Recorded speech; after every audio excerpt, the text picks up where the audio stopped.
Hey guys, it's Jessica from Peace Love Books, and today I'm here with a recommendation video of cinnamon roll heroes. And now I don't know if anybody outside of the romance community really knows what a cinnamon roll hero is, but a cinnamon roll hero, I don't even know who coined this term, but it is just a hero who is super sweet, super soft, and just loves to spoil his girl. He wants her, and he isn't ashamed of really loving the girl. He's usually a little bit more reserved, and I just love them so much. A big part of them is the fact that they're just unashamed that they really love the heroine of the story, and so I have about 10 books that I'd want to recommend to you that do have a cinnamon roll hero. The book that actually inspired this video is A Notorious Vow by Joanna Shupe. Oliver is deaf and he is a recluse, and he's working on an invention for hearing in his estate, and Christina is new next door. Her parents are awful. They're trying to marry her off to the richest guy that they can because they need money, and she takes walks in Oliver's garden all the time even though she's not supposed to,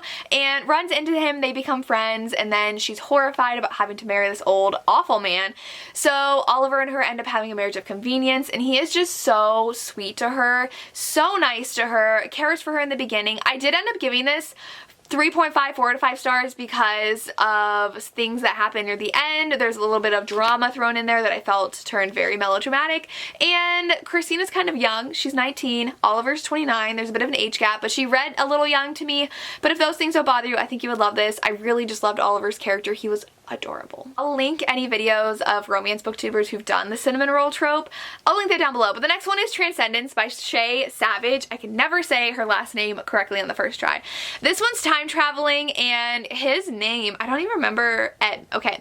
He's a caveman, and like a literal caveman. He is from this time period where the female gets trapped in, and it's all from his perspective. So they don't speak English. He doesn't have the mental ability to form language, and so they just communicate and fall in love through their own way of communicating, and he is just like, this is my woman and I need to take care of her. And so he does so many things for her, to protect her, to provide for her. He is definitely a cinnamon roll hero. I would have loved this from her perspective. I think we do have a story from her perspective, so we know exactly what she's saying and thinking, because we don't know what she's saying. She just makes gibberish noises to him, but I thought it was really cute. This is just a very adorable romance of two people falling in love who can't communicate with one another. If you like that, I would recommend this. Then we have Rave by Rebecca Weatherspoon. I finally read this. Rave is a buff male nanny. He is hired to be the nanny for Sloane. Sloane is a doctor, and she has twins, and her previous nanny just up and quit, so she needs someone. Rave is there, and he decides to be her babysitter and nanny, and they instantly have insane attraction. And I loved, Rafe was just sat her down and was like, you know what, I'm attracted to you, and we just got to put it out there. And I loved how they didn't dance around each other. Rafe is just so sweet to her kids and to her, but lets her be the strong, independent woman that she is, and I loved that. A cinnamon roll hero does a great job of letting the woman be who she is and let her be a strong, independent woman. So I love this book so much. I listened to the audio and flew through it. Oh, it was really good. And the daughters are adorable. I really love them as well, so I definitely recommend Rave. Next, I have Will You Be Mine by Rilzy Adams. I talk about this one a lot, but it's so good. Our main characters are best friends, and our heroine is invited to her ex-best friend's kind of fling's wedding. So her and her ex-best friend were best friends, and they tried something more, and she was absolutely heartbroken from it. It didn't end well. So she's like, I can never do that again. I can never get together with a best friend. And her current best friend is really into her, and so they end up fake dating to go to this wedding, and he is just so into her and wants her, but doesn't want to make her uncomfortable and doesn't want to break her heart like it was before. And so he is really trying to take it slow and do what she wants, and I really love that aspect of this. It was so good. She is hiding something as well because of what happened and why she was so heartbroken from the past, but I really love this romance. Then we have Spoiler Alert by Olivia Dade. This one is a plus-size heroine as well, and he is an actor, and they meet because they are actually writing buddies through a fan fiction site, but neither of them know who each other is. He's secretly writing. She finally tweets a picture of herself as cosplaying, and people all make fun of her, and they're like, wow, you're so fat. They do a lot of really disgusting fat phobic tweets and comments and harmful jokes to her, and Marcus ends up tweeting at her saying she's beautiful and he'd love to go out with her, and they actually go on a date, and Marcus is amazing. I loved him so much because the aspect of his character talking about dyslexia, and his parents were not patient with him, and so they were very awful to him and hard on him, and he's always felt like he's a burden because of his dyslexia, but he's found a way to write, and he does a lot of audio with his writing and reading, and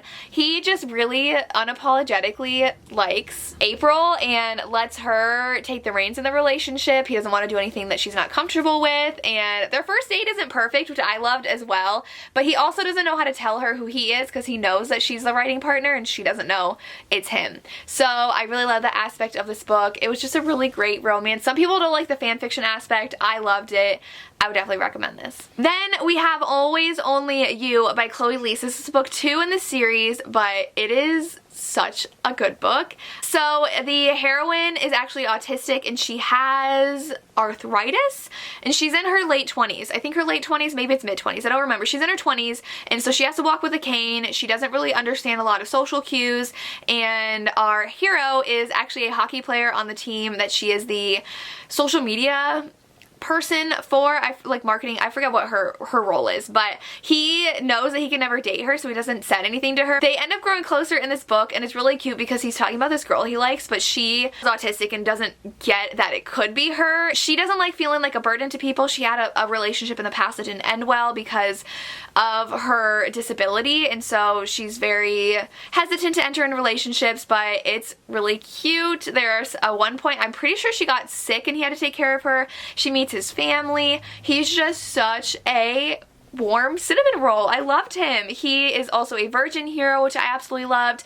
He lets her call the shots, and he wants her to be comfortable, and he tries to accommodate for her without feeling overbearing, and like so she doesn't feel like she's a burden. He does a really good job with that, and I just love this romance. Then we have two obvious ones that are really popular. So we have Take a Hint, Danny Brown with Zaf Saphir. He is adorable. Ultimate cinnamon roll. He is the security guard for where Danny works at. He gives her like food all the time just to make sure she's taking care of herself, and this is when they're friends, and then they fake date, and it's so cute.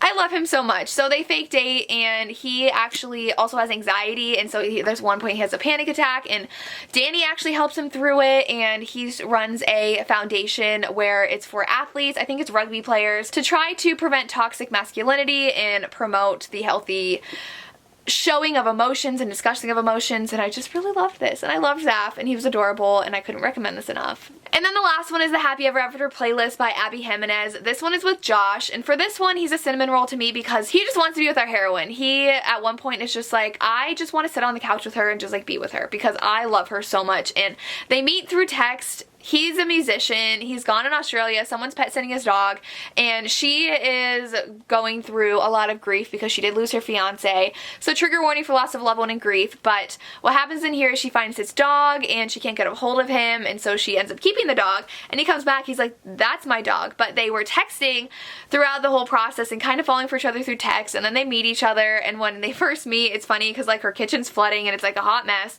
and then they start falling for each other, but he's a musician and they have to figure out how to make it work. And it was really adorable. He was so just in love with her and wanting to be with her, and my heart was swooning the whole time, and I really like this one as well. And those are my cinnamon roll hero recommendations. Let me know if you've had any from me down below, if you like a cinnamon roll hero or you like more alpha. I just love a sweet man who just wants to love his woman. I love that. That's all I have. As always, thank you so much for watching, and have a good day. Bye.